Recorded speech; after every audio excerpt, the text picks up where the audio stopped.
If you're starting to feel the holiday stress, I have got the answer for you. So our Rest and Relax oil by Radical Roots is hands down our bestseller, and it is so for good reason. This formula is so safe, effective, and versatile. Everybody loves it. So what we did is we combined full spectrum, high quality hemp with a Chinese herbal formula that nourishes the heart and calms the spirit. So it's great to take during the day if you're feeling any sort of anxiety or stress, but it's also awesome to take at night if you're looking to make sure that you're getting the highest quality sleep that you can. I take it almost every day, and I'm certainly taking it any time that I'm recording a podcast. Head to radicalrootsherbs.com, use the code HOLIDAY30 and get 30% off of our Rest and Relax tincture through New Year's. Hey guys, it's Dr. Chloe, and you're listening to the Radical Remedy Podcast. Today, we are diving into the fascinating world of BrainTap, a groundbreaking tool that has redefined mental wellness and cognitive performance. At the helm of this innovation is Dr. Patrick Porter, a visionary in the realm of brain health and the mastermind behind the BrainTap. So with decades of experience in mind technology and a passion for helping people unlock their full potential, Dr. Porter has revolutionized how we approach mental fitness.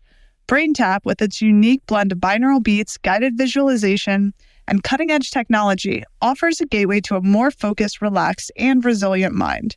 Join us as we unravel the science behind the BrainTap and discover how Dr. Porter's creation is not just a tool, but a movement towards a healthier, more vibrant mind. I love the BrainTap, truly use it every day, and could not recommend it more highly, whether you get the headset or just the meditation app. I highly recommend that you check it out. This is the third episode in our 3-part series about brain health, and I think you guys are going to really find it fascinating. I hope you all are doing well. I'm sending you all so much love. I'm so grateful for every moment that you spend with me.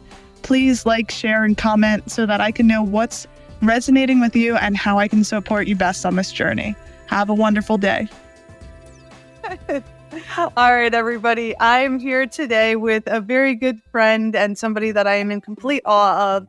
A true revolutionary brain healer, Dr. Patrick Porter. Thank you so much for joining me today. Well, it's great to be here. Thanks for having me. My pleasure. So you are the founder and the creator of this wonderful device, the BrainTap, and you and I are both of the belief that the brains are slightly essential to human functioning and life on this planet. I got the pleasure of meeting you a couple of years ago at the Modern Nirvana conference, and we got to nerd out quite a bit. I had started studying brains a lot when my son Remy was diagnosed with his rare disorder, but then I had taken him to a neurologist down in Ecuador where we would do sort of neurofeedback and oxygen therapy and ozone therapy. They would do alpha brainwave stimulation. So once I started learning about your device, I was really just blown away because you layer so many different techniques into this one device. So why don't you tell us a little bit about your story and how you got here today and how the BrainTap even came to be?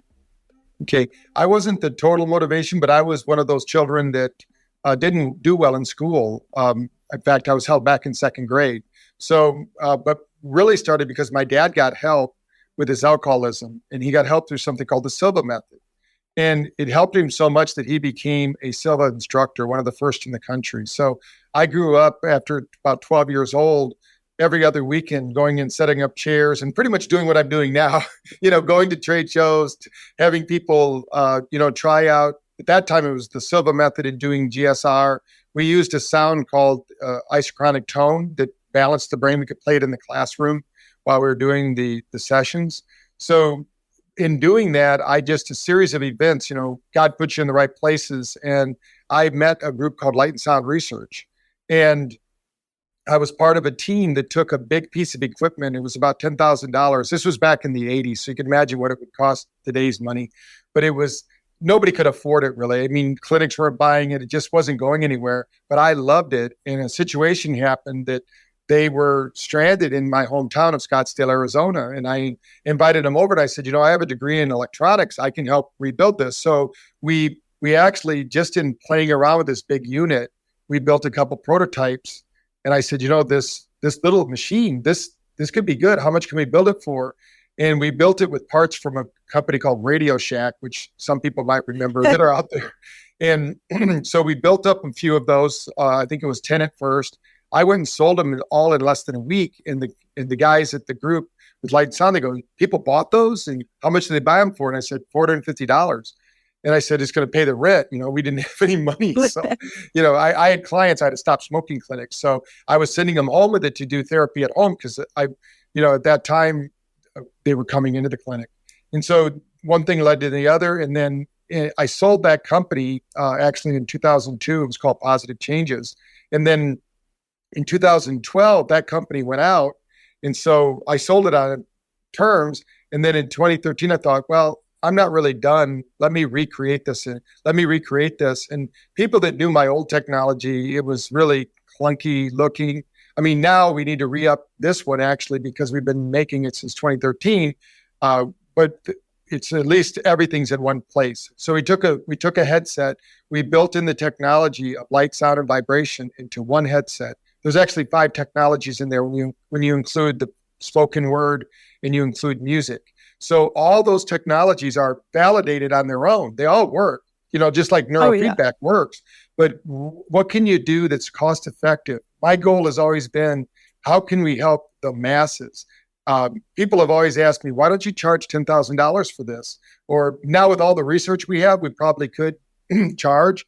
But the reality is that I want to better 1 billion brains. And the only way I'm going to do that is make it cost effective. So people can use it just with the app if they want. I mean, if they can't afford the headset, they can do the app. And you can share your link with them and they can have a 14-day trial. And with that, they also get a copy of my book, Thrive and Overdrive. And then, or they can do the headset with it. We have studies with both because our brain can learn with both of those modalities. We know sound is very powerful.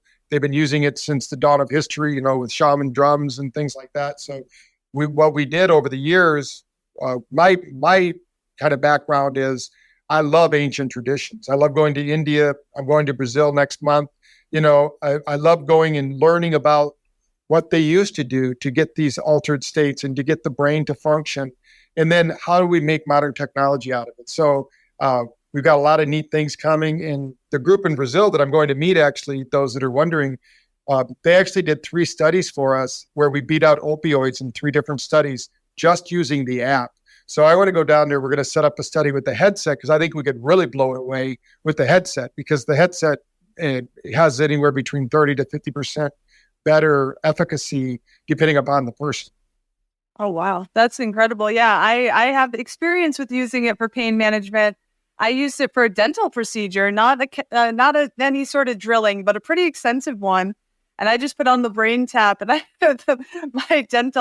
my dentist thought I was a little bit out there, but I did it. I didn't have any sort of anesthesia whatsoever. I loved it. And the first time I met you at the Modern Nirvana conference, actually, I was on a panel. And I had a migraine and I could barely see anything. I'd been doing neurofeedback at the wrong frequency, I think.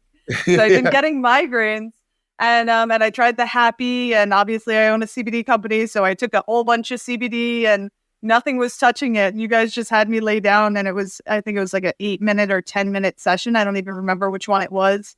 And immediately my headache was gone. And I was just like, what was that? That was incredible. So I'm not surprised that it is beating out opioids.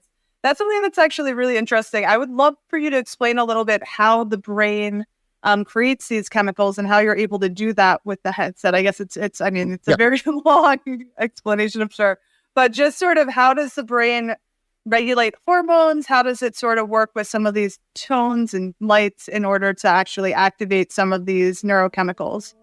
Right. Well, most of our functions are unconscious to us. We don't consciously do anything.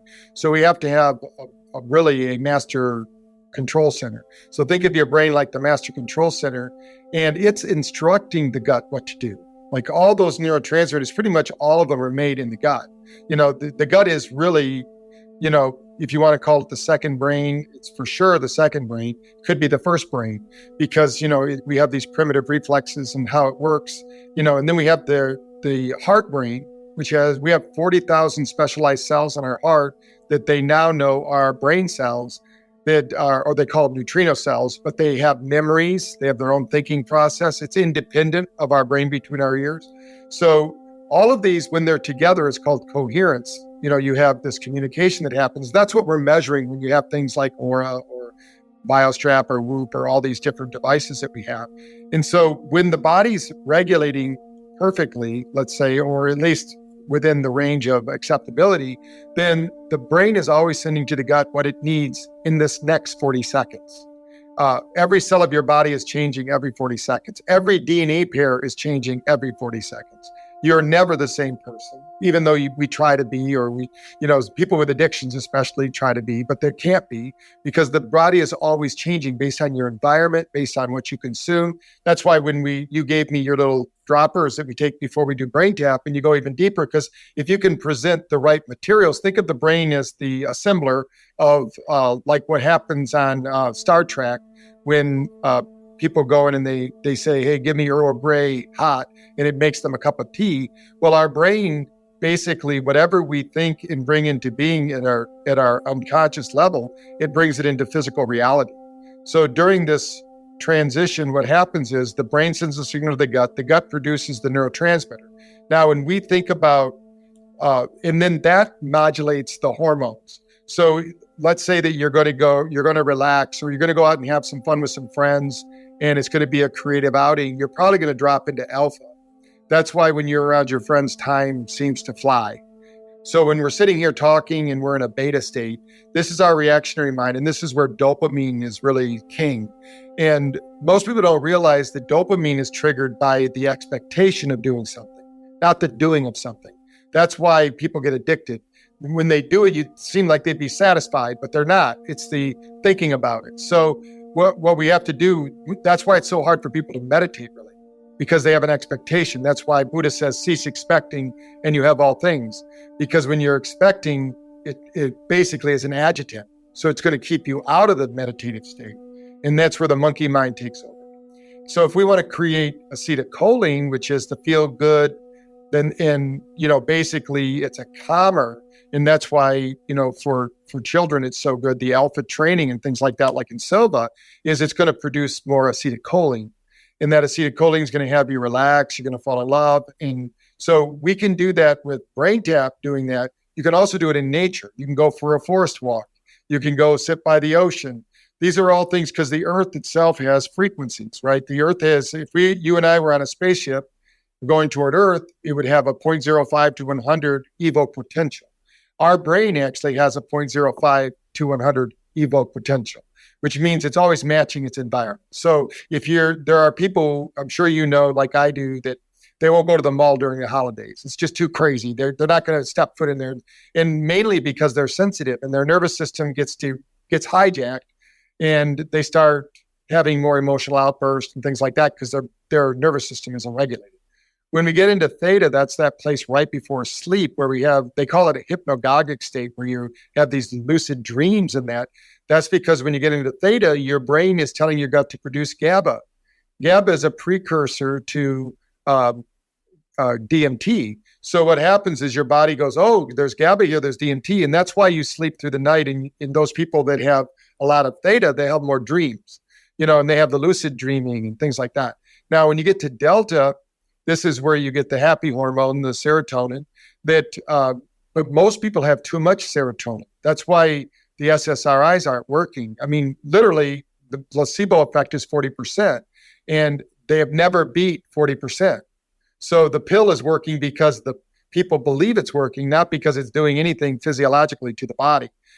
In fact, your body would not want that poison because about 90% of all pharmaceuticals or drugs have poisons in them. They're basically, and that's because you got to make an adjutant for the body to react to. So they're giving you an adjutant, so then the body reacts to it. Some people, the taking of it is far worse than the benefit that it's deriving. I've seen SSRIs be absolutely disastrous for many people, including, close family members who have had like severe suicidal ideation and really horrific, catastrophic effects from it. And then it's also fascinating to me as an herbalist and as a practitioner. I'll say, here's some herbs, here's some acupuncture, let's work on some diet and lifestyle. And they're like, and I'll have patients who will be like, no, well, I'm starting this anti-anxiety med. I'll be like, okay, I understand. That's only really researched for short-term use. So let's work on that. But while we're doing that, let's work on some lifestyle, ships also. And then, even without getting results that they're looking for, often the doctors will put them on another pharmaceutical, just keep layering it on. And, I just watch the cycle go and go. So I've seen that also. Yeah. Yeah. What's amazing is most people don't know that the pharmaceutical companies looked at the herbalist, what's working, and then they can't patent the herbs. So they're just basically taking what they think is working, but we need the holistic approach. There's a reason that herb is found in that format, and why plant-based medicine works is because of it's not just the one thing out of it. They pull out the one thing, and we call that fairy dusting. They think, oh, we're going to do this, and it works. And there'll be people that will argue with you, just like AA, which my dad was a member of AA till he got help with Silva. And there has never been a study done with AA that's better than 2%. So they're talking themselves out of the change. But that 2%, it's great, keep going. But don't try to convince everybody else. When something doesn't work, you got to find a different way. And the reality is that, just so people understand what I mean by that, is if you stand up every day in a meeting and say, I'm an alcoholic, your brain does not have a choice to heal you. It's going to keep the pattern of addiction because that's what you're saying to yourself. And your body 100% of the time is going to make you right. It's not going to prove you wrong. So what we are is, you could be in the past an addict, but the reality is, in psychology, they state you can never be a behavior. So people keep naming themselves and then like weight loss or saying that they're overweight. Your body's overweight, but you are not. It's really important. It's a very important distinction, because as soon as you realize that you're not your body, now obviously you're in your body and you see through your eyes and you hear through your ears, but there's a reason they say, the mind is willing, but the flesh is weak, because the body is designed to, the body is seeking pleasure and avoiding pain all the time. That's all it does. And it's designed to keep us alive. And it's done a great job, because anyone listening to us right now, you're the genetic recipient of everyone before us that didn't get eaten by that saber-toothed tiger before they passed on their seed, right? So we're here not by accident, not by happenstance. This was by divine appointment. And it's not just luck, because there's no way. I mean, there's been so many mathematical equations done that we shouldn't even be here. We're like a improbability in creation. So now that we're here and we're talking about like brain waves and that's really getting minute. And a lot of people can't even figure out how to buy groceries. Like you're talking about, they won't change their diet. Everything, they don't think food should come in outside of a can, bottle, or a wrapper. With ingredients we can't read. There's a good chance if you can't read them, you probably can't digest and metabolize them. And when I talk about brain health, that's the number one thing. You cannot outthink a bad diet. I don't care who you are. I mean, I met so many people over the years ago, I just use my mind and I can smoke. I go, well, that might work while you're younger, but eventually the smoke's going to win because it doesn't have a bad day. Or they eat sugar all day long and they go, I can eat this because it's not, just because it's not showing up as a symptom now doesn't mean you're not paying the piper later. Oh yeah, it's absolutely terrifying. The diets that we're going through in the pharmaceutical industry. I mean, I was just talking with an organic farmer yesterday, and we were going through, a lot of the toxins that are going on, and how, not only are you choosing to eat these toxins, but by choosing to purchase things that are grown with these toxins, we're poisoning the environment, which is then poisoning ourselves. And, and one of my big passions is obviously the epidemic of neurodevelopmental disorders in our children, which are just absolutely skyrocketing and, cataclysmic in so many ways. So it's like, we've got to look at the different ways that we can support brain health. With Remy, I see it so very clearly. He has one protein that functions in how his brain communicates. And as a result of that one protein being off, every single aspect of his life is impeded. He is multiply disabled in literally every way. And happiest human the world has ever seen. He is on exactly the journey he's supposed to be on, as am I. But, it is fascinating to watch how much the brain interacts with every aspect of the body. And as you're saying, in terms of hormones, in terms of gut function, I mean, Remy will never have a seizure without having diarrhea. He'll never have a gut issue without having a seizure.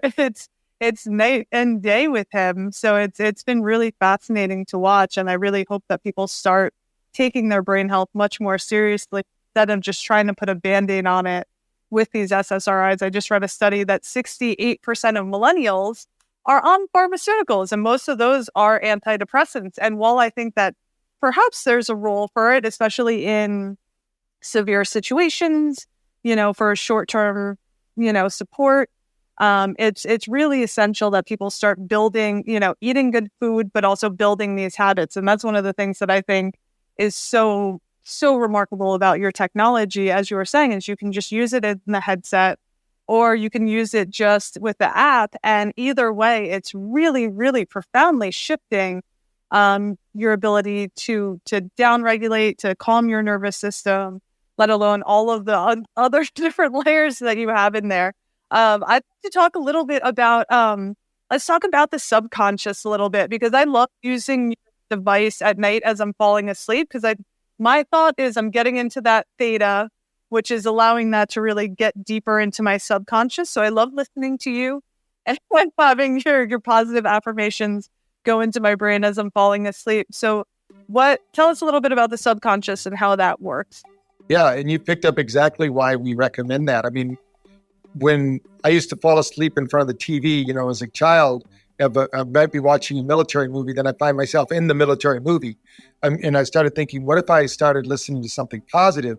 Actually, from my 13th birthday, I asked my dad for a cassette player, for those that remember that technology. And it was a cassette player that would actually, you could set it so it would play something when you went to bed and would play something when you wake up. And I put my affirmations on it. That's how I grew up. I mean, for my whole school year. And because I wanted to change the program, yeah. Right when you go to sleep, especially the first moments when you go to sleep, that's when your hippocampus is doing all of the house cleaning. It's taking everything you've done during the day, sorting, organizing it, polarizing it. It's saying, hey, we're going to need this, we're not going to need that. And it's all happening through a lot of activity in the hippocampus, going from the frontal lobe back to all the storage places. And most people think a memory is like one place. So you actually light up 6 to 8 places in your brain to have a memory. So if you go to sleep and if you're listening to something positive, now your brain is given this instruction to take this positive information and it will play it through. It's almost like a feedback loop. It will start to incorporate those into your dreams, and your brain never sleeps. So when I talk about your brain, I'm really talking about your subconscious. Think of your body as the hard drive to your computer. Your mind is the software that we can't see, just like we can't see the software in our computers. We know it's in there. We know it's running the program. And we know if we hit the F key on our keyboard, the F key will show up there. But there's a lot that goes on between the F key button push and the F key on the screen. And the same thing's true with our brain. So what happens is that while we're sleeping, we're working through all the different scenarios in our life. And if there's a problem in our life, our brain is literally trying to solve that for us during sleep. And as we tune in, it will give us feedback when we wake up, like new behaviors, new thoughts, new activities that you might have been thinking about, but we always get what we rehearse in life, not what we intend. So, you can have great intentions, and as long as you're consciously aware and you're attentive, it's there. But because 25% of the time, statistically, people are going unconscious, which means the subconscious is running the show. And if you don't believe me, if you're out there listening, if you're driving, listening to this, just look to your right and left and see the drivers. They're not there. They're on autopilot. And so the subconscious is doing all of those things. For instance, we now know that through the biophotic system, which they didn't even know about 10 years ago, and when a cell divides, there's actually 1,100 nanometer light exchange. That light exchange actually transfers the information to the next cells. So, and it broadcasts that light out into the system. So we know that through light, that's why the mitochondrial health is so important. And everything we do should be about improving our mitochondrial health. That's why when you're eating foods that are made by the big pharma, those are foods that rob you. I always tell people, think of it like a bank account. I'm sure you do something similar. And, if you don't have anything in there that's going to add to the bank account, that means you're taking a withdrawal. And eventually the bank's going to call your note. and it's going to be before you're due, right? So we want to make sure that we're doing those things. And so the subconscious is keeping score. Your body is keeping score all the time. It's not just doing it because some people think my body's giving out on me. I can't believe it, blah, blah. No, you trained your body. And maybe we didn't know about it. I grew up in Battle Creek, Michigan, the cereal city. And, that's just trash, right? I mean, those cereals are no good, but they used to have the world's longest breakfast table. We'd celebrate it and everything. There's Tony Tiger and all, and it's like these things are killing people. They get up in the morning and the first thing they do is go on a glycemic nightmare. The body's chasing that sugar the rest of the day. And so the body is, but what the weird thing about our subconscious is, even if it's hurting us and we keep doing it, and to just put this in perspective, we all know people that live next to paper mills. At some point in your life, you probably knew somebody and you went to their house and you go, this is gross. How do you live here? That smell is so bad. And they go, what do you mean? I don't even smell it. Because our nervous system is so good at pretending things aren't there. That's why mold gets people. They have this anxiety, this stress. They don't know where it's coming from. So they go get an SSRI and it's a pollution in their home. You know what I mean? The obvious is overlooked. So we need to really think about our body. So what happens is as our subconscious is keeping score, what's going on in our life, we start to believe. There's an old story about a family that when they made a pot roast, they'd always cut off 2 inches off each end. I don't know if you ever heard the story. And so they're making this dinner and somebody finally said, why are we doing that? My mom did it, their grandmother did it, their grandmother before. And they said, we don't know why. And then finally, one of the older aunts showed up to the dinner and they started cutting up. She goes, what are you doing that for? She goes, oh, that's a family tradition. She goes, no, it's not. We only had a pan that would fit one this big. That's why we used to do it. So that's kind of what happens to people with their subconscious. They start these traditions, like some people have a tradition of every morning if the light's on at the donut shop, they've got to pull in and get a donut because the light's on, for God's sake, like it doesn't stay on 24 hours or something, the people. And then we tell stories to ourselves about why we can't not do, like you say, let's talk about your lifestyle. And what people are now understanding more than ever is whatever's going on in your gut is going on in your brain. So we don't have to take a snapshot of your brain. If we know if you got a leaky gut or if you've got, problems with your gut, you've got equal problems with your brain because that's a symbiotic relationship. Those two are in constant communication. Your gut actually receives, I think it's 3 to 4 times more information from the body than your brain does. So it's actually the heart and the gut actually have more to do with how your body functions. This brain is more for our executive function and, entertaining us and making sure we're in the right place and that we remember our calendars, but the rest of the body is being taken over by these other functions. It's incredible. And so the subconscious, it's Bruce Lipton who talks about how it's sort of programmed until we're about age 7. So we're sort of downloading everything from our parents who may not have learned, kind parenting techniques or have, generational trauma that's being passed down. And then you're exposed to that. And so you're sort of more in a theta state during those first years of childhood. So you're just sort of absorbing that into your subconscious. Am I correct with that? And then how can we sort of start breaking those pathways with some of the techniques that you have with your BrainTap? Yeah. Well, first of all, Bruce, which I'm very fortunate, he comes out to Quantum University all the time and teaches, so we get to hear him. But he will tell you 20% of who you are is mom and dad. 80% is environmental. But if you allow that 20% to run the show, because you go, this is my thing. And we also know, which is spooky here, that 7 generations are feeding back to you right now. Your mom's, mom, all the way back 7 generations.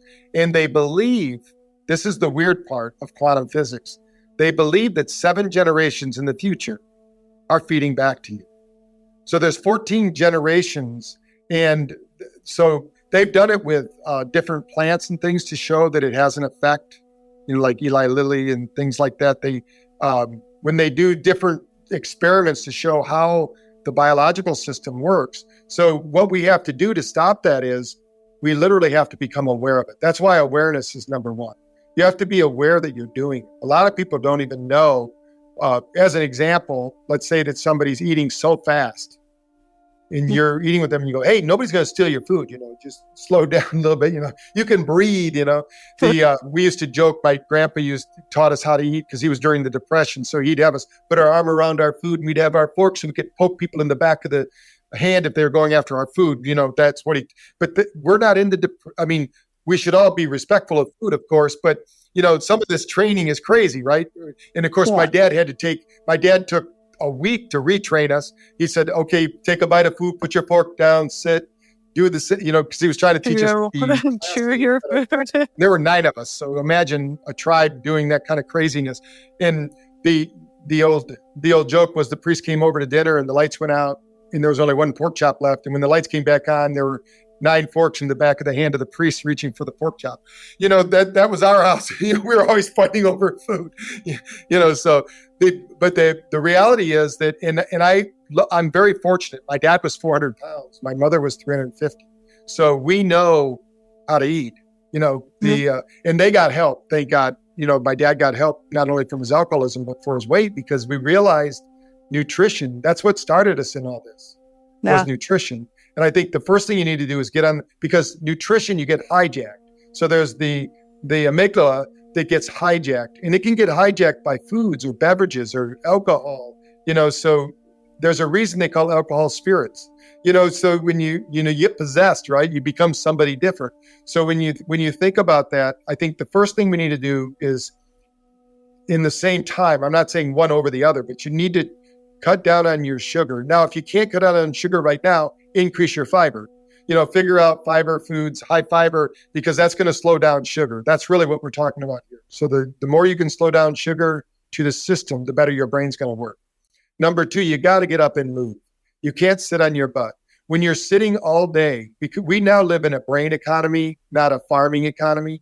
So, when I was younger in the 70s, and I was out to Iowa where my family's from, and I was working out because I was getting a scholarship to college. So I didn't want to lose, didn't want to get out of shape. They're going, you're going to do what? I said, I'm going to go run. You're going to run for nothing? There's nothing chasing you? It's like, I still remember that. I go, yeah, we run, to be in shape. And they go, I got some work to do on the farm. Why don't you come out with me? We'll see if you can keep up.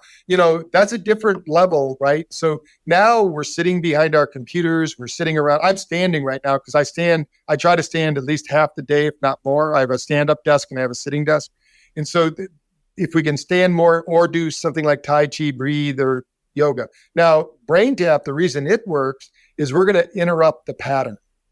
The only way you can change these patterns is we've got to almost like step in. I tell people it's like watching television.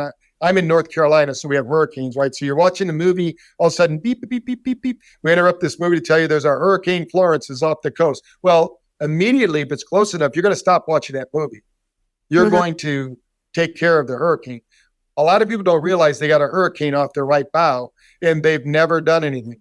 There's no early warning signs, right? Because we can't look inside. What happens is the body just finally gives up, or gives out.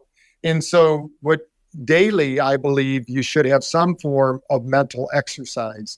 And whether it's BrainTap or some kind of mindfulness, I love breath work. You can do a lot with breath work, and it really does change the brain. But if you're doing any physical exercise like yoga, Tai Chi, or lifting weights or running, whatever it is, you should always take at least 5 or 10 minutes to recover. Because the brain, in order to get the real benefit of the brain workout, you have to have the rest, the calm time. Yeah. And that's where BrainTap really excels, because your physiology has to be in the right state of mind. Think of your physiology, affecting your psychology. It's the easiest way. It's the most direct way to cause the body to calm down. That's why people, like if you're so intense and something's going on, then somebody tells a joke. I still remember my brother-in-law, at my father-in-law's funeral, it was one of those intense moments. Then he told a joke. I mean, we couldn't stop laughing because the tension was there. It wasn't a funny time, but that just, those kind of things. That's what the nervous system is when you're stuck in a certain state or you think it's going one way, then they tell a joke, it's another. That laughter is your physiology readjusting. And that's why laughter is such good medicine. Oh, it's the best medicine. Yeah, no, well, as a slightly stressed mom with quite a bit on my plate, I can tell you that, even yesterday, Remy got home from school and I still had a ton of work to do and my house was a mess and he had a therapist coming and I had to cook dinner and I was like, I'm going to put on Sesame Street. I'm going to put Remy in the chair with a snack. I'm going to do a 10-minute brain tap. I'll come back. I'll be a better mom. And I think that that's something that especially parents need to consider sometimes is even that 10-minute break, even if your kid's not doing exactly what you wish that they were doing, you're going to come back so much better refreshed, whether it's, swing a kettlebell for 5 minutes, meditate for 5 minutes, go and brain tap, whatever it is. But, what I love about your tech is that it's just, as we said, it layers so many things. And let's start getting into some of those different layers because it makes it, I have so many friends who just have such a hard time meditating. And I think there was a research study, I think Jay Shetty has been talking about a research study that asked people to, they had people sit for 15 minutes by themselves or give themselves an electric shock. And 30% of women gave themselves an electric shock and 50% of men, or some absurd amount, because people just couldn't sit with themselves and with their own thoughts for that sort of time. So meditation is something that, can take time to get used to. But your device really does it for you in a lot of ways. So it's guided meditations, but it's so much more than that. So why don't we go through some of the 5 different techs that are incorporated in the headset? Sure. I think we've all been brought up, unfortunately, they think if we're not doing something active, we're not doing anything. But we always, when I have clients that would come in and I'd have to explain to them, you're not doing nothing. You're doing neurological work. There's a lot going on there. You're getting rid of excess cortisol, adrenaline, bringing your neurotransmitter levels back to normal.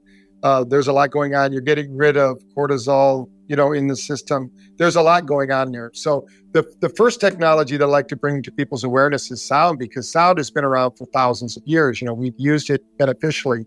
But we need a very specific sound because the brain has to identify it. Our ears are constantly evaluating our environment, listening all the time, taking in up to 25,000 pieces of information every second. But we only act on, less than 40. So in just like I said, the experience about the living near a paper mill, our brain is very good at filtering out noise. We could be sitting there and somebody says, I've been talking to you for 5 minutes. Where were you? Because it wasn't your first attention. So we have very specific sounds. They're called isochronic tones, binaural beats, solfeggio frequencies, and Nogier frequencies. Now, each of these are different ways in which the brain responds. Now, we use those Nogier frequencies in the ear lights, and it's not a tone, but it's a light pulse, and it's actually triggering the vagus nerve. So what we want to do, and it's a very specific frequencies that Dr. Nogier has discovered, and these sounds are mirrored in our sessions, but the ears go through every 2 minutes it's changing because we want to keep adapting. The nervous system, if we did the same thing every time, the brain would go, you know what? I know that. That's not going to harm me. I don't need to pay attention, because this reticular activating system is always observing your environment and saying, hey, am I safe here? Is it okay? Is there anything out of place? And so the sound is super important. And we know that we can do a lot with sound. It's been very well researched. Now, the next step is, how do we get light to do the same thing as sound? So we started with the ear lights. We started with the retinal flashing. Your eyes have the most mitochondria per square inch of any other part of the body. Now, the brain has the most mitochondria. That's why it's an energy hog. We got to keep all those cells operating at peak performance, or the brain will shut down. What we know during meditation is the minute you close your eyes, 30% of the brain goes to sleep. So that means you've just lost 30% of your computing power. That's why most people can't meditate.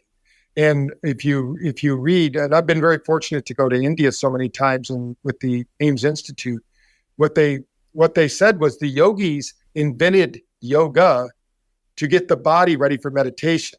what most people do in America, unfortunately, is they do their yoga, they jump up and they go, oh, well, they missed out on the yoga nidra or the cork pose, which is, they'll say is the most important because that's where you get your neuroplasticity piece. So what we did with the eye lights is the same thing that's going on with the ears. So the way a binaural works, if somebody, a lot of people know about this now, but I'll kind of reinforce it. If we wanted to get you to alpha, which is 10 hertz frequency, I would put a 300 hertz frequency in one ear and a 310 hertz frequency in the other. Your brain would not hear either of those frequencies. It would actually produce a phantom sound of 10 hertz. And that's what it would find. That would be the beat frequency. So the amazing part is you're doing this all the time. So the environment you live in you're not hearing the environment that you're in. You're hearing the difference between what's happening on your right side and what's happening on your left all the time. That's why we call it resonance, and why we go to things like an opera or a orchestra play is much different than listening to a classical guitar, for instance. It's a different experience for the brain. So the eyes are just off a little bit. So if you're using BrainTap, if you're a BrainTap user out there and you go, every once in a while, it seems like the lights go out. They don't go out. When your brain's balanced, you don't see the light anymore. Wow. Because they're just out of phase. The same thing is true. That's why you only hear the 10 hertz frequency. So your eyes do something very similar. Now your eyes are not open. So we're not really using the same channels as vision, but what we're using is the retinal flashing. Of course, the blue light, 470 nanometer blue light doesn't even reach into your eyes. It doesn't even go past your eyelids, but your brain will absorb the small amount of energy that's there because we're using 8 LEDs. But what's happening is there's a cranial nerve 2 saying, hey, what's going on out there? Because we've even had blind people use it and get really good results as long as their cranial nerve 2 is working. And so the body's going, hey, what's going on? What's going on? So the brain stays awake. It basically, instead of it falling asleep, like I was talking about before, because the rods and cones will stay awake because there's still light present. We don't want you to sleep during a BrainTap session, although most people don't remember what's being said. That has more to do with what we call hypermnesia, which happens during states of alpha and theta. It's basically like anesthesia. Your brain you're basically getting high on your own supply and you don't remember things. And then, so then we took with the ear lights in that, we're mimicking the same thing that's going on with the audio. So you're getting it through light and you're getting it through sound, but we're mixing that message. So they're different. So the brain is trying to figure out, why is this going this way? Why is this going this way? And every one of our 2000 sessions are different. But it's like a dance. Once your brain learns the dance, it wants to do the dance. It knows how to do it. And our brain loves light, sound, and vibration. So that vibration in the ear canal is what's triggering the vagus nerve. And then what we did is there's a lot of science out there about music, what they call 10-cycle music, or in research, we call it the Mozart effect. So what means is if you play this 10-cycle music in a classroom, you don't have to teach the kids anything else, but they will be smarter. Everybody across the board will be smarter just by playing that music. Because when the brain's synchronized, basically you have more computer power, because when you're under stress, one brain will shut down. But when you play this type of music, the brain learns to harmonize, or has just like the heart rate variability, you have that, it's coalescing and working together instead of one shutting down and overpowering it. For instance, if you were highly left brain, you might take only a logical approach to something, or if you're highly right brain, you might take a very creative approach. When you're listening to this music, you have access to both of those hemispheres, so you can be more in what's known as a whole brain state. So I'm trained as an electrical ear acupuncture practitioner. So that's the same Noge system that you're talking about. Yes, that's where we got it from, actually. Yeah. What if we could do that therapy and we can do it with light, so it doesn't disrupt the sound of what we're doing? So we can put it in the background as an information system, but we can also, it's pulsing at those frequencies. So the same way you might do with electricity, we're going to do it with pulsing light. So just like an SOS, the cells are always interpreting it. And so that's part of it. It's amazing. Yeah, I love it. I mean, I find the electrical ear acupuncture to be one of the most powerful things I could do. I always want to bring those to some of the shows, and then I forget my device all the time. I think it's under our science officer is an acupuncturist, and cool. We actually have a tool that can measure across meridians. Not just the NeuroCheck can do it, but we have another tool that can do it. So he always likes to show people with laser, to use laser to do it. And when he started doing it with laser, I basically said, well, we can do it through photobiomodulation. So we just fill the air with light, and it's all teeming with that information of the Noget frequency for 2 minutes. Then it switches to the next one, switches to the next one. So that blood is being circulating through the body with those frequencies encoded into it. And we see that the meridians open up because the ear channels basically go out through the whole body, which so you can work on the bottom of the feet even, just like you could do it if you wanted to put a laser on the bottom of the foot to do it, or the hands, or the iridology. Our body is redundant, it has redundant systems. So. Yeah. We always say that the ear is a microsystem for the rest of the body, and all of the nerves from the brain sort of branch to the ear. So it's a particularly great place to affect brain health. What are your favorite, what do you like to use with the BrainTap? Because I would imagine that CBD would be interesting.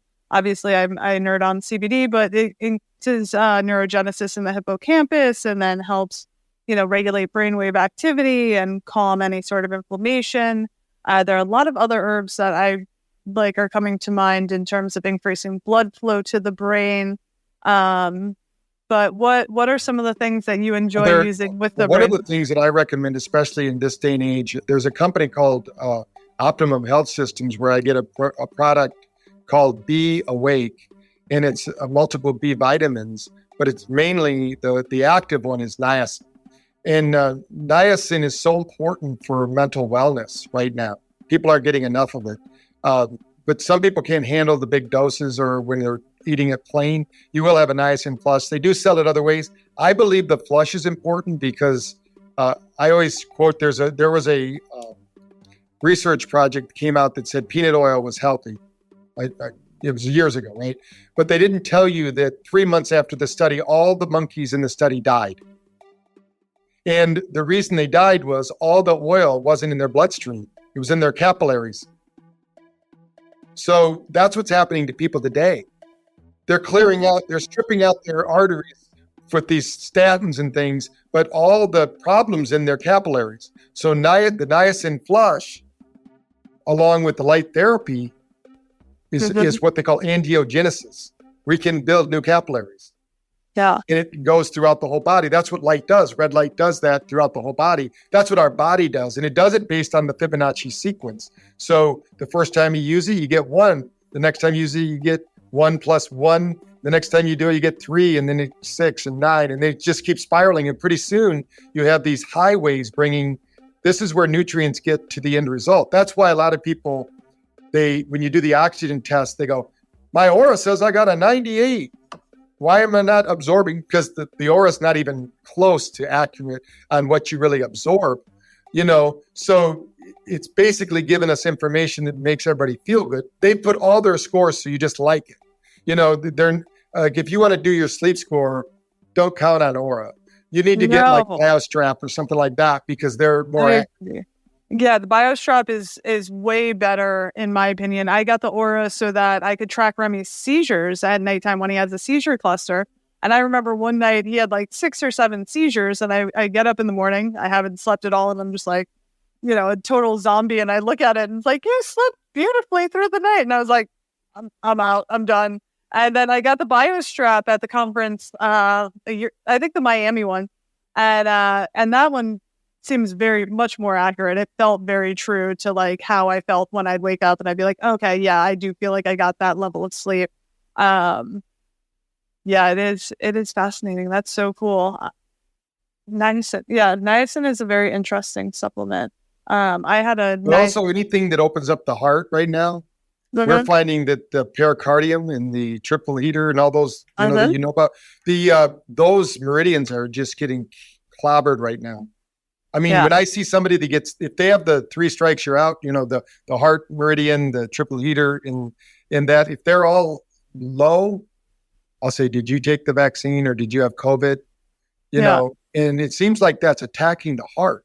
That's what we're seeing. And a lot of the medical people that I know are saying that they're having more, heart issues have always been there, except for during the pandemic. Those were replaced. But this is, and people are saying, I love it when they're saying these young people that are dying, it's because the refs whistle. Well, we've always had whistles. If you'd have saw the way that I went to Catholic school and our coaches were not they did not speak Christian language most of the time. They were scaring the heck out of you. That was what their job was. And if you're going to have a heart attack, it would have been during that time. So there's something else going on. It's just ridiculous. Just like as crazy as off topic as it is, but they're saying these, there's a saying that's people will believe something that they can't see more than they can believe something they do see. Like when you see the lines in the sky, and they're telling us now, somebody just came out with an official report, it was cow farting. This is ridiculous. So I think they're like getting together and go, how crazy can we make it and see if people believe it? It's like, no, if you look at a real blue sky, there's no planes crisscrossing the sky and it looks good. And then they now know that they're actually they're putting aluminum up in the sky, which is good. So I love ingesting more aluminum. Hopefully, just raining down with the glyphosate. It'll be magical. Exactly. When you talk about glyphosate, I was almost violently sick. I don't go to Walmart very much. I walk in, and now because it's spring here in New Bern, they've had glyphosate. I go, that's not off the market. Didn't they just pay millions of dollars to people to prove this stuff is killing people? And it's still on the market? And then my wife said, no, they just said it wasn't good for industrial farms. So everybody's still putting it on their sidewalks, and it's still getting into our rainwater. And it's probably, I would say that's like number one. Anybody who created that still has it on the market should go to jail. It's killing people right and left. I interviewed Stephanie Seneff, who was like one of my very dreamy dream guests, who's the lead researcher for MIT on glyphosate, and she's looking a lot at like the correlation between glyphosate and the dramatic increase in autism, and also she's done a lot of work on the vaccines these past couple of years, which are absolutely terrifying. One of the things that she was discussing was how she predicts a dramatic increase in these neurodegenerative disorders. And, one of the things that'll be an interesting topic with you is, I think, BrainTap in terms of neurodegenerative disorders. But so one of the things with Remy's disorder is that the protein that is, malfunctioning for him, he not only doesn't make as much of it, but then it misfolds and then aggregates in the brain. So my thought is sort of, if gamma frequencies, that sort of 40 hertz for those listening, can help break down amyloid plaques, would that also help? Would you assume that would also help break down other, adversely folded proteins that are aggregating in the brain? And how do you see that tying in? How do you see the BrainTap tying in with some neurodegenerative disorders? I know you've done some research on that also. Yeah, I think that if we can bring the mitochondria back with energy, the body will take care of it because it's just a foreign invader, and the body will get rid of it. It's not supposed to be there. But what happens if we don't get that deep sleep so we can detox? The brain will isolate it. It basically will quarantine it in the brain, and then it will make pockets of the brain that aren't working. So that's what foggy brain is, really. The toxins are just building up, and it's like having a muffler that's not pushing the toxins out of your car. They're just backing up into the engine. Eventually, the engine will stuff out. In our case, it's the mitochondria. If it's not, because there's a mythical heart at Harvard that they talk about that lived for 35 years. I don't know if you've heard the story, but they said that they kept a heart alive for 35 years by keeping it under full spectrum light, giving it the nutrients it needs, and detoxifying it. And they believed this was a chicken heart, not attached to a chicken. So they kept it alive for 35 years.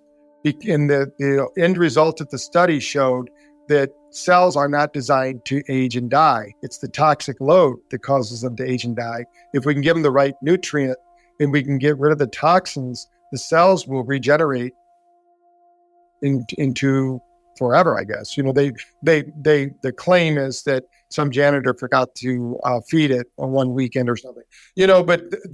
I believe that whether that's true or not, we do know that they've done studies that show that if you can detox the body, that they can measure through different scenarios that the aging process is either stopped or goes in reverse. Deepak Chopra did this study where he took people back to the 50s, and they only had 50s automobiles. They had 50s appliances. It was in a cabin in the woods, and they had to dress like they were in the 50s, everything about it. And they reversed their age during that time. Oh, yeah. I remember hearing that study. Yeah. So it's Perfect Health, his book. So, I mean, people can read about that. I mean, our belief in something, in fact, there are people that believe we're in a scenario where we're being conditioned to believe we're supposed to age, and we're not really. Our cells don't have to age at the rate that they are. When you think about 100-year lifespan, that's not a lot, and to think that I always remind people when you talk about neurodegenerative diseases, all the ancient traditions, I've not heard one yet that I've researched that said, you know what, we keep all the tribal knowledge with the young people. They keep it with the elders. So that must mean something happened to and they smoked, they drink, they partied. It wasn't like they did everything right, but they didn't do a lot of things that are going on now. I mean, they weren't polluted. Our environment is so polluted. And it just seems like, I mean, when you can buy property in the desert and exchange it for Greenland somewhere else and put a casino on it because, you have this economy grant, or what do they call it? This eco grant. It's like, that doesn't make sense. That's not the way the planet works. Just because you took this really bad piece of property and you exchanged it for this oxygen producing piece of property, and now you're, like what's going on down in the Amazon rainforest is just a sin. They say that's the lungs of the planet, and they're just demoralizing it. The planet itself will eventually get rid of us because the planet is in charge. And that's why I think the storms are happening and things like that. Everything's out of balance. It's so fascinating. It's, that's what brings me back to doing this. It's like, I studied ecology and evolutionary biology for my undergraduate degree. And I look at it and I'm like, we have to look at the ecology of the world and what we're doing to it and how that's driving disease in our society and, what we can do to change the tide that we're on, because seriously, this is unsustainable for future generations if we don't make some dramatic shifts and take some personal accountability in, how we're spending our money, how we're living our lives, and how we're, helping each other and interacting with the world. So I love that perspective. I also think it's interesting. I feel like the longer I go on my journey, the more I'm like, this world is kind of exactly however you're going to see it. Like it's like you can look at things and look at them and be like, everything's miserable, or you can look at it and be like, look at all the beauty and possibility. So I do my best to try and look at the possibility in all of it. One thing I'm gonna let you go in a minute because I know I've taken up a bunch of your time and you've been so gracious with that. But I am curious. A lot of people have been microdosing psilocybin. I'm curious how that would work out with layering that with the BrainTap. It seems like that could be a very interesting stack. That's funny that you said that because Dr. Rosenthal out of Dallas, Texas. We're putting together, we started it before we did an psilocybin study for PTSD, but then COVID happened. And what we found out was that there are certain brainwave frequencies that are generated, and mostly it's gamma. So when you have this gamma frequency, then we find that you're getting all the benefits of gamma, like you're saying, breaking down, but also it's reorganizing. Think of gamma like the drum, the bass drum of a band. It's keeping people, in rhythm. So what we found, though, was there was a group of people that did not want to take a psilocybin. Now we're back. I just have an email, actually, I haven't responded to from him because he wants to restart it. But a certain group did not want to do the psilocybin. They were afraid they were going to get addicted or whatever. And that's never happened. But, that's just the way addicted people think. So what we did was we took the ones that wanted to do a psilocybin, we mapped their brains while they were doing it. And not the first time, because can be a little bit, different, but once they were comfortable with it. And what we found was they were having this high gamma response. So I created the gamma series. Now we have over 60 sessions in gamma because I keep playing with it without doing a psilocybin, but I've done it also with a psilocybin, with some doctors and that. And what people have said, I've now since then did DMT in a research facility. And it is kind of like, when you use BrainTap with a psilocybin, it's like doing DMT. You get another level because now your physiology doesn't have to catch up. Your physiology is in the right state. Now your psychological state, because of the food, that you're consuming, the plant, then the body's having that interaction. So I think it's, to me, if properly used, I think it's going to revolutionize the way we think about therapy, because I've seen people just in the limited time that I have, and I'm not an expert at this, but in the limited time, I've seen people that could get no help. I mean, they were so badly with the PTSD and that they could not even function. And then after 3 or 4 of the doses, they were pretty much back to being normal. They could relax. They could have a conversation. Oh, yeah. They could sit in a restaurant with their back to the wall, different things like that we were evaluating them on. So I think there's a lot of research going on now. And even though it's not totally legal in every state in America, I think eventually it will be, because it's natural. It's something that the ancients have been using forever. I think, of course, some people might be using it as abusive, but if you're using it for therapy and you're doing the therapeutic, because you need to have the integration, it's like anything else. You have the time when there's the time you're doing it, and as long as you're not just doing it. It's like I met a doctor that had 200 ayahuasca trips. Now, what is going on there? I mean, how long did it take him to do 200 trips? I've not done one of those yet. I would love to do that if the time was right. I'm a little scared, but I guess that's natural. But because you read about it, but I think a psilocybin, you can choose your dose, and you start off slowly. And I love microdosing it. In fact, when I was just in Austin for another event for the newest Modern Nirvana, I met a guy there that has this mixture of mushrooms that you kind of have like coffee during the day. And when I measured his brain, it was incredible. And I said, "What are you doing?" And he said, "I do these mushrooms." I said, "I'm going to do those mushrooms," because it was something that I saw that, when I measure somebody that has an exceptionally great brain profile, I'm always trying to figure out, is it just, they're just naturally that way, or was it something, because I know food has a lot to do with it. The way what you ingest is going to have a lot to do with it. Definitely.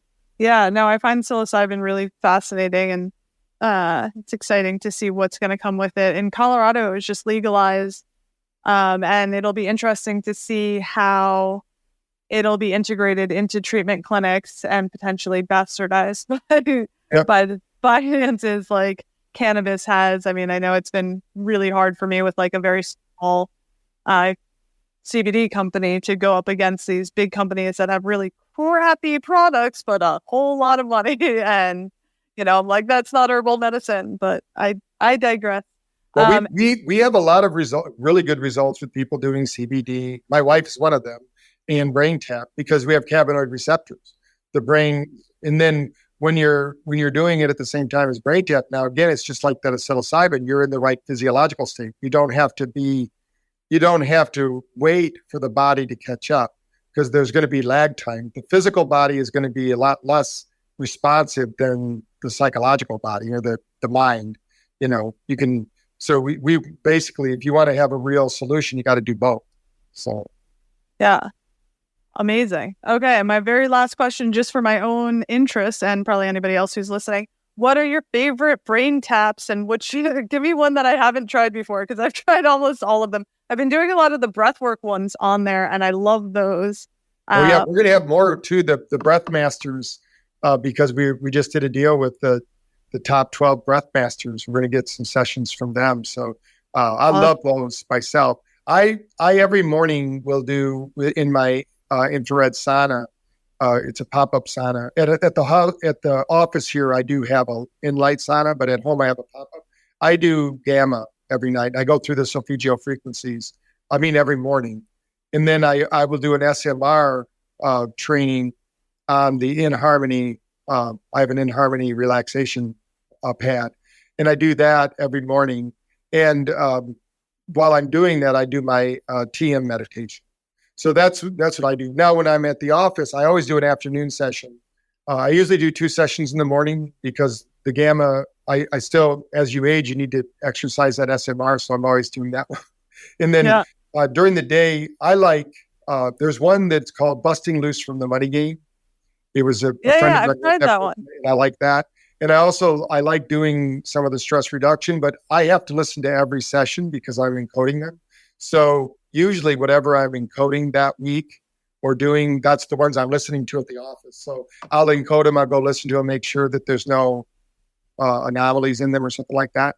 I have the ones that I'm really excited about. I'm trying to get a friend of mine, Jim Hertek. He wrote the book Keys of Enoch, and he believes, and it's actually proven with other people, that written in our DNA is the name of God, and there's 108 divine names. And he had this beautiful recording done with Stephen Halperin, and I've encoded it. I listened to that myself because I bought it, and he's a friend of mine, but I haven't been able. He's been traveling. I'm trying to get him to give me permission to put it on the app, because when you do it, you get like your body starts vibrating, and just like you're doing these, like you would get when you're about to, go on a soul travel or a mind trip or something. And I've had a couple of people when they've been over the house listen to it, they love it, but that's not on the app yet. So I want to do more in that area. But we also have. I just talked to someone who's a specialist even in men's and women's health. They're coming on to do things for sexuality and things like that. We don't have anything like that. So we're always adding things. Yeah. No, you guys have so many different ones on there. It's always funny to me to I get in like a rabbit hole some nights and I'm like, let me find a new one. And then now it'll tell you if you listen to one within 72 hours, because we want you to, so if you can just do something different every 72 hours, you're going to get that brain training that you need. Okay. So yeah, it has the lingering effect for about 72 hours is sort of what you guys see. Yeah. Awesome. Yeah. So the brain, if you start doing it too often, the brain will learn the algorithm. It's very smart.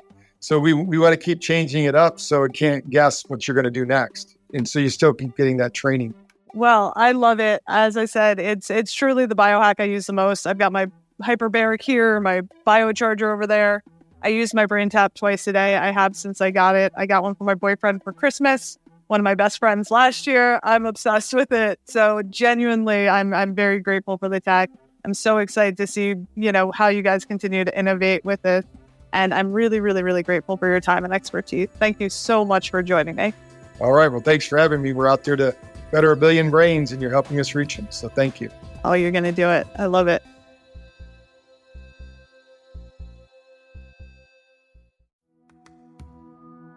Thank you for listening to the Radical Remedy Podcast. The Radical Remedy Podcast is for general informational purposes only and does not constitute the practice of medicine, nursing, or other professional healthcare services, including the giving of medical advice, and no doctor/patient relationship is formed. The use of information on this podcast or materials linked from this podcast is at the user's own risk. The content of this podcast is not intended to be a substitute for professional medical advice, diagnosis, or treatment. Users should not disregard or delay in obtaining medical advice for any medical condition they may have and should seek the assistance of their healthcare professionals for any such conditions.